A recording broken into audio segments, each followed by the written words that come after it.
Okay, let's cut through all the AI hype for a second. ChatGPT, Claude, Gemini, everyone's using these tools right now. And here's what I'm seeing. Entrepreneurs are either completely terrified that AI is going to make them sound fake, or they're copying and pasting everything and wondering why their engagement is tanking. Today, I'm getting real about what AI actually is. A tool, not a replacement for you, not a magic solution, just a really powerful tool that can make your life easier if you use it right. If you've been confused about how to use AI without losing your authentic voice, then this episode is for you. Let's dive in. Love it, or hate to love it? Social media has been dominating the marketing world for years, and today is no different. Hey there, and welcome to the Ultimate Hangout, where I dish out all of my juicy secrets of the social media world, growing your online presence like a pro. I'm Brandy, your go-to girl in the digital universe, and I am beyond excited to have you join me for some serious fun as we explore the wonders of social media together. And for the past 5 years, I've been on a mission to uncover the tricks of the trade that not only work for me, but also help my clients shine in this digital world. So what's on the agenda? Well, pretty much everything. From sharing tips on crafting killer content to demystifying those tricky algorithms, whether you're a seasoned pro or just dipping your toes into the digital pool.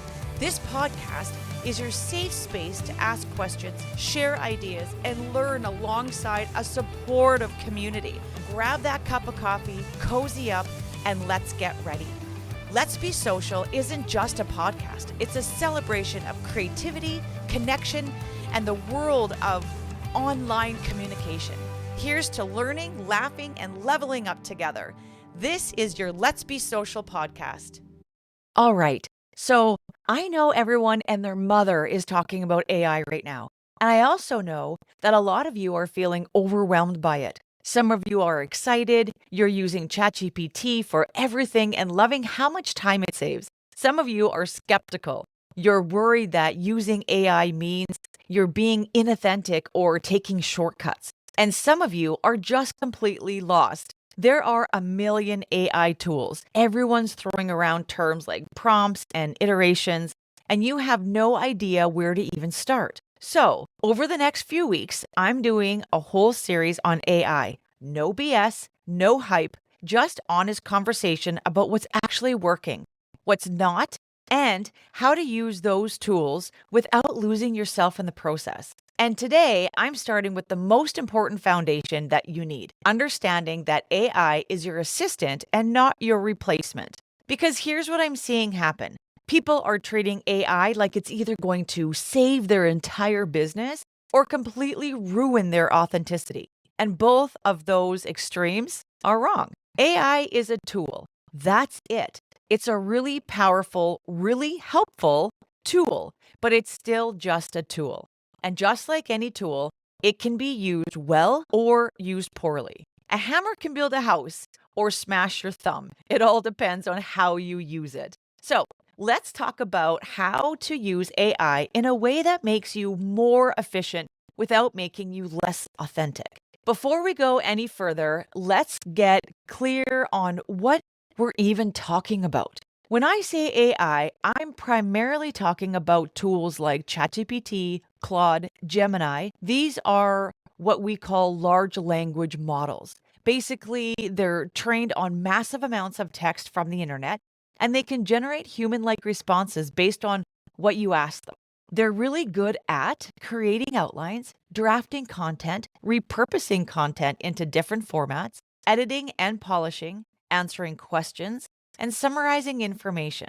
And here's what they're not good at: knowing your specific story or experience, understanding nuance and context without being told, creating genuinely original ideas, capturing emotion authentically, knowing your current events beyond their training cutoff, replacing human creativity and connection. You stop expecting it to be magic and start using it strategically. Here's the difference between using AI in an assistant versus using it as a replacement. A replacement mindset I need a LinkedIn post. I'll ask ChatGPT to write it for me. Copy and paste what it gives me and post it. Assistant mindset. I need a LinkedIn post about your topic. I'll ask ChatGPT to give me some angles I haven't thought of. Then I'll write the post in my own voice using the best idea. See the difference? In the first scenario, you're outsourcing your voice. In the second, you're using AI to enhance your thinking. Okay, so here's another example, a replacement mindset. I need caption ideas for the week. ChatGPT, write me 7 captions about productivity. Assistant mindset.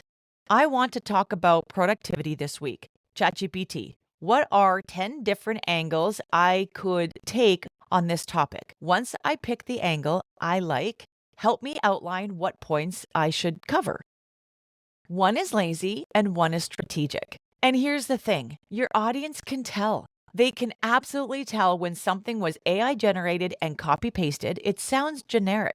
It lacks personality. It feels absolutely flat. But when you use AI as a thought partner, as a brainstorming buddy, as an assistant who helps you organize your ideas, that's when it becomes powerful. Let's talk about why so much AI content sounds terrible because people are using it wrong. When you just type, write me an Instagram caption about time management and post whatever ChatGPT spits out, of course it's going to sound robotic because you gave it basically no information.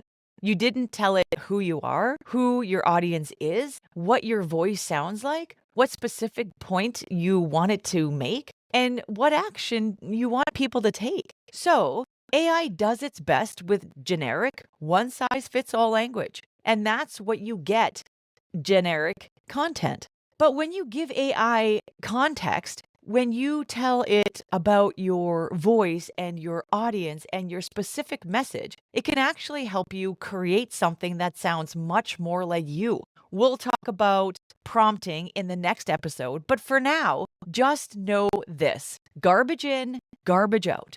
The better your input, the better your output. So here's my number one rule for using AI. Always edit, never copy paste. I don't care how good AI generated content is. I don't care if it's 95%. You still need to put in your words, your own words.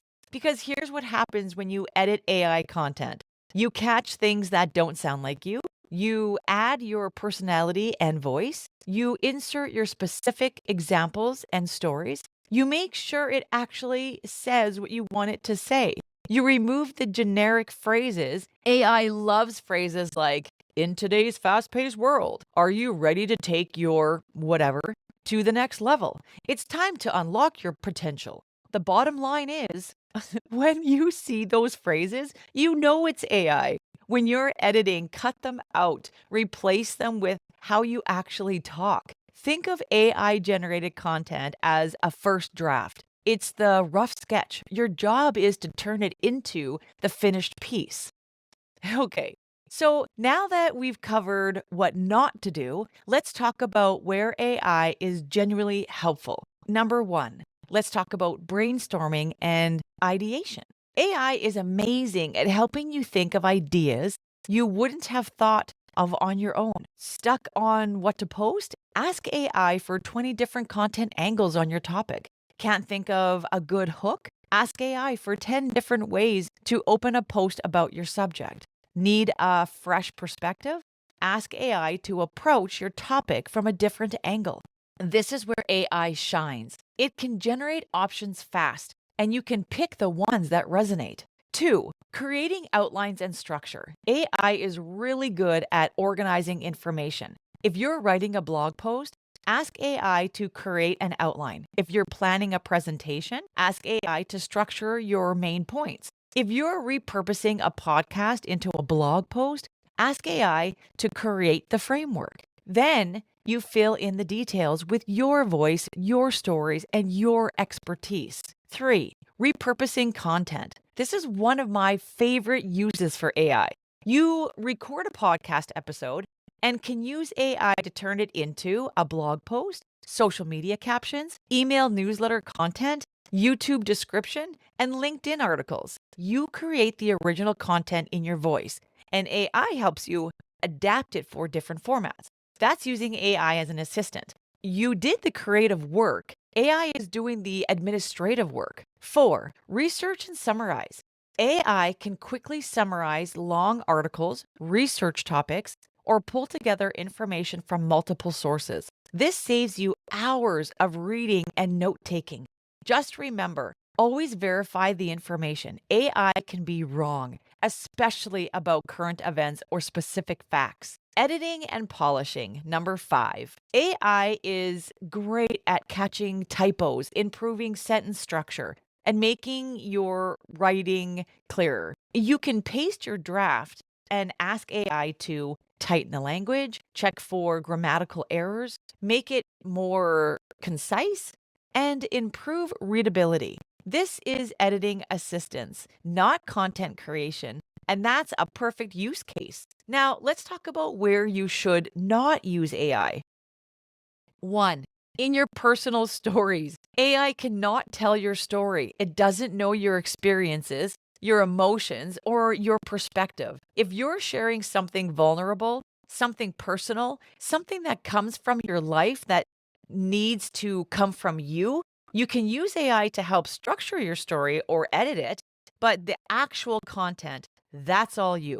2. Specific expertise and unique insights. AI knows general information. It doesn't know your specific methodology or your unique approach framework. So if you're teaching something that's specific to how you work or what you've developed, you need to write that yourself. AI can help you organize it or make it clearer, but the actual expertise has to come from you. Number 3, anything requiring current real time information. AI's training data has a cutoff date. It doesn't know what happened yesterday or last week.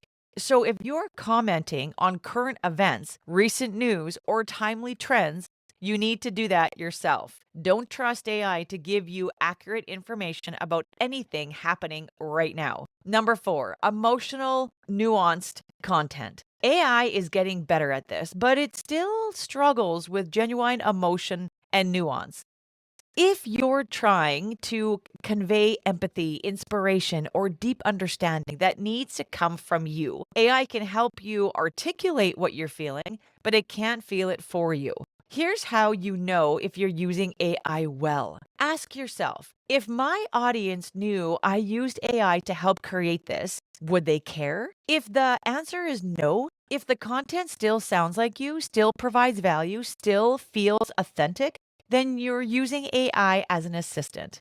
Good job. If the answer is yes, if they would feel misled or disappointed because it doesn't sound like you're using AI as a replacement. The goal isn't to hide that you use AI. The goal is to use it in a way that enhances your work without replacing your voice. Think about it this way. You probably use spell check, right?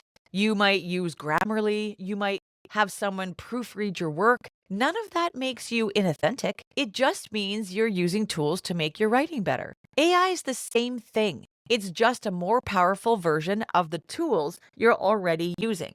So, how do you actually do this? How do you use AI as an assistant in your day to day content creation? Here's a simple workflow. Step 1, start with your idea. Don't go to AI first. Start with your own brain. What do you want to say? What's the main point? And what story do you want to tell? Step 2, use AI to expand or organize. Once you have your idea, ask AI to help you think it through. Here's what I want to say. What are different ways I could structure this?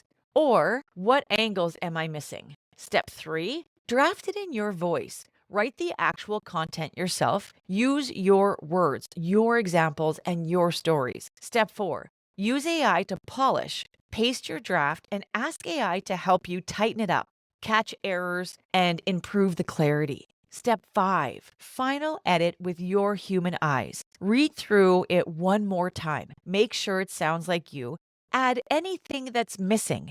Remove anything that feels off. See how AI is involved in the process but it's not replacing you. You're still the creator. AI is just helping you be more efficient. Here's what I want you to walk away with today. AI is not going to replace human creativity, human connection, or authentic storytelling. What it is going to do is make the busy work easier so you have more time and energy for the creative work that actually matters. If you're scared of AI, you don't need to be. It's a tool. Use it strategically and it will make your life easier. If you're already using AI but your content feels flat, you're probably using it as a replacement instead of an assistant. Shift your approach. And if you haven't started using AI yet because you don't know where to begin, start small.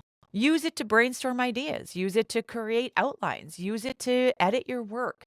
You don't have to dive in all at once, but you also don't want to ignore it completely because the entrepreneurs who learn to use AI well are going to have a significant advantage. Not because AI makes them better creators, but because it frees them up to create more and stress less. And if you're thinking, okay, this all makes sense, but I still need help actually implementing this, I want you to know that inside the Rise Up Lounge, we're figuring this all out together. We have AI prompt templates specifically designed for entrepreneurs. We're testing tools and sharing what works. We're creating content together and giving each other feedback on how to use AI without losing our voices. You don't have to navigate this shift all alone. Join us in the Rise Up Lounge and let's figure it out as a community. Head to the link in the show notes and learn more. I'd love to have you in the group. All right, that's what I've got for you today. Next week, we're diving into episode 2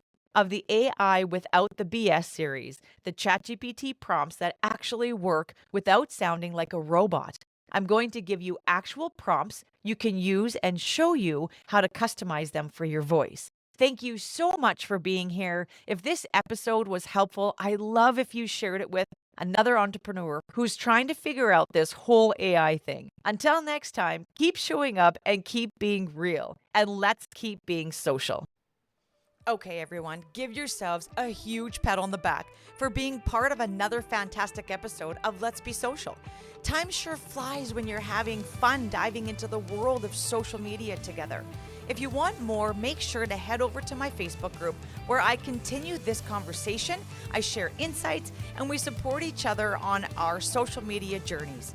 You'll find all the details in this episode in my show notes at successonsocialmarketing.com, so be sure to check them out. Remember, learning doesn't have to stop here. Keep exploring, keep experimenting, and keep pushing the boundaries of what's possible in the digital world. And if you ever need a helping hand or some extra inspiration, you know where to find me.